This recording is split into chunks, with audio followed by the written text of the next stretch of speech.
Thank you so much for checking out my review on the Hypertrax. This is an RC car slash tank. It has the cool tank tracks, but it behaves a lot like an RC car. This thing's just really fun. If you do like this one, I put a link down below to Amazon. You can get a great price for around $25. I highly recommend it for both kids and adults. This thing was really fun to drive around. This thing, it is 2.4 gigahertz. And what that means is you do get more of a smooth transmission of the radio. It's really nice. You don't have this huge antenna sticking out of your remote. There's no antenna on this thing. That's really nice to have on such an inexpensive toy.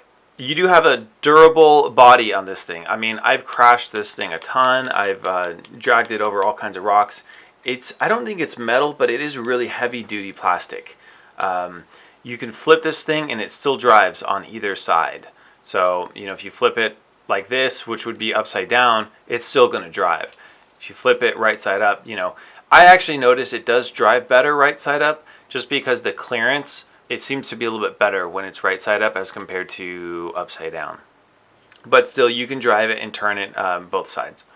It has dual independent suspension. So what does that mean? That means, as you can see here, there's some shock absorbers that are going to help you get better traction when you're off-road. And you can really notice a difference, or you can really notice it kicking into action when I slow the video down into slow motion. Another cool feature is its digitally proportioned steering and throttle. So if you just turn the steering wheel just a little bit, you're going to get a little bit of a turn. If you turn a lot, you're going to get pretty much, it can turn on a dime. It's pretty cool how the turning works with these tracks.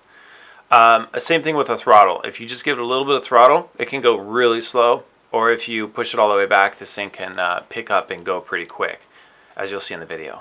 Charging it is pretty convenient. It does charge from the controller, which some people like, some people don't like. I really wish they would have included a charger, like a USB charger for your computer or a wall outlet, because this thing does have a pretty good sized battery in it, and it will drain your AA's pretty quickly.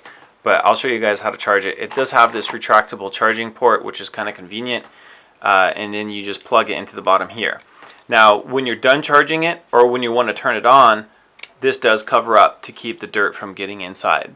Now, unfortunately, this thing does take a ton of batteries, 8 AA's, which is just, I mean, I really wish they would have cut it down to 4 and included a wall charger. But, you know, if you're on the road, if you're camping, I guess that would be convenient to people who don't have access to a charger. But anyways, if you guys are going to be using this quite a bit, I would highly recommend rechargeable batteries. You can get really good rechargeable batteries over on Amazon. I'll include a link down below for those as well. I just used the Envelope. The Amazon Basic batteries are really good as well. Okay, if you guys are taking this thing off-roading, it's very important. I noticed mine stopped working. I thought I actually broke it, but what's really important with these tracks is they do come off pretty easily. You do want to take them off and rinse them, because inside, this is where the actual motor is. In here, you can get a lot of dirt build up and sand. And the reason why mine stopped working is because I had a lot of sand built up where this thing was turning. And it's pretty easy to get out. Just take a toothbrush and just kind of scrape away. The toothbrush works really good too for the whole body because there's so many little grooves and crevices. So thank you so much for checking out my review on the Hypertrax RC car tank. If you guys like my channel, I do review a lot of other RC toys, so please subscribe. And if you like the video, please thumbs up. Thank you.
Huh? There's like a bug in my face.